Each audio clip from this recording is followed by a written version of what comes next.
she'd be safe and would be able to see me pretty far out.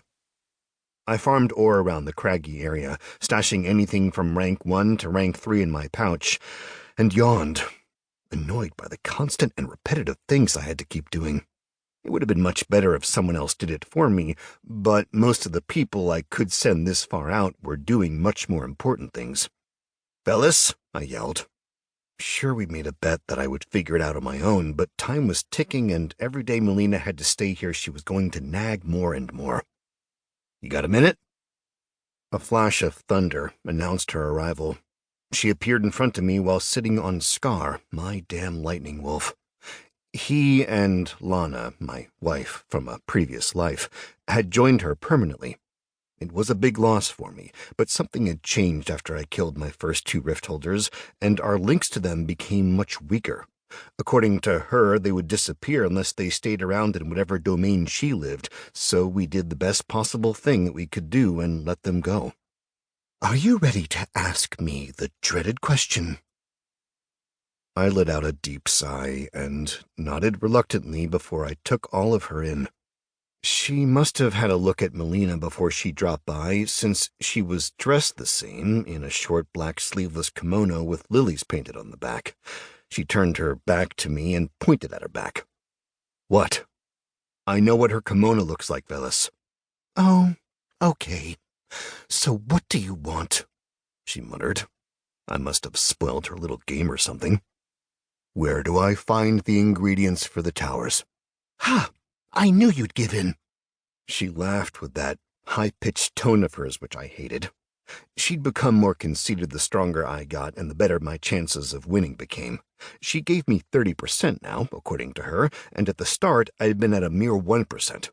I guess that some of it should have rubbed off on me as well, but it didn't. "I need you to tell me what kind of configurations I can get and where I can find the necessary ingredients." "Sure, I will tell you, but keep in mind, you have to do something for me in return." Yeah, I'll make love to you if you're already so insistent," I muttered in return. "Huh? Make sure she doesn't find out, or you might lose something important down there." She chuckled. "Jokes aside, the configurations are as follows." A pop-up appeared before me, and I could clearly read whatever the towers could do at this stage.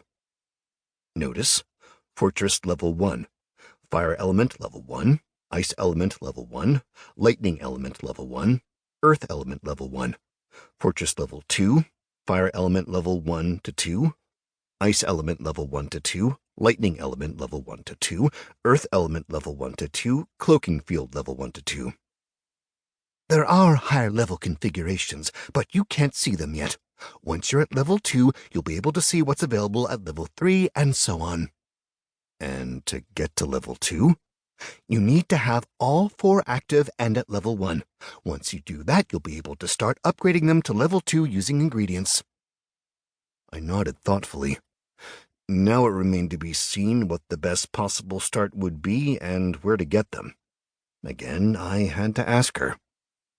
"What would you recommend I do, and where can I find the ingredients for the modules?" She smirked and winked at me. "You're pretty close, you know. This is the last 3rd-level zone before you enter the 4th-level ones. You'll have to go inside and explore the caverns. They're full of elemental ingredients that will also be used for upgrading the tower's modules." "Where is the zone exit?" "Over there," she replied and pointed toward an incredibly tall tree. "The 4th zone start past there. And speaking of there, I gotta run now. Be sure that I'll come to get my reward once you've done your first tower." She snapped her fingers and disappeared into thin air, leaving me standing there in an even worse mood. I had no idea if she was being honest or if she was just fooling around, but whatever it was, we never knew with her since she was so... No, you couldn't call her foolish. She was far from that, but she was strange in a way. I turned back toward the rocky outcrop and started climbing back up. There was no way I could leave Melina by herself up there, since I had no idea when I'd be back, and the safest place for her to be was with me anyway. No, that was a lie. Being around me was the most dangerous place. I sighed as I kept putting one foot before the other and thought about how to tell her the great news. Well, it was great news for me, but for her, not so much.